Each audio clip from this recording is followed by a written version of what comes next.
gider oğlum kedir ve canım. Ey inni gider oğlum kedir ve canım. Ey sayadım kimranı ay sana tavsırdım.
Kemrani ay sana tavsırdım.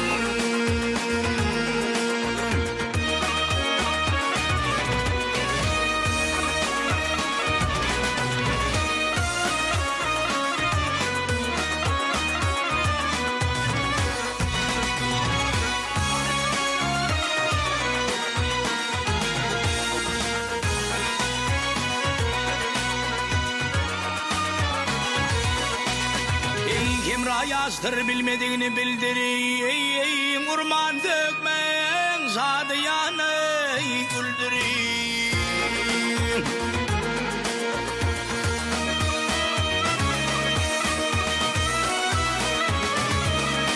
Ey gözlerim görmesin beni, öldürün.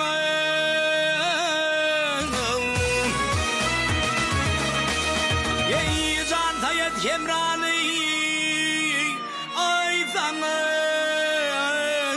tavsırdım.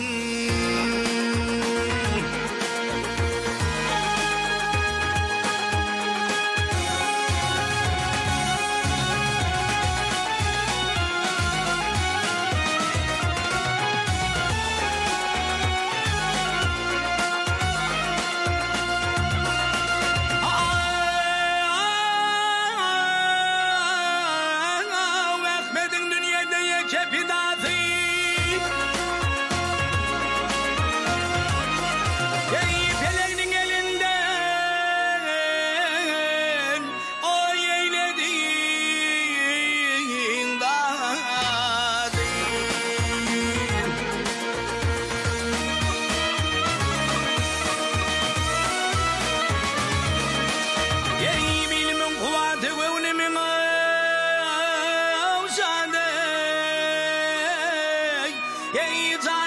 Kemrani ay sana tavsırdım.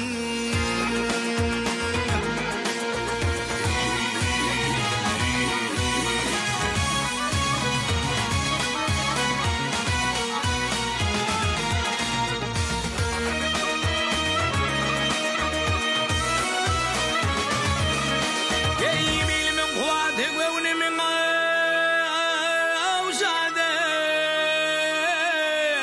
Ey hayadım kemrani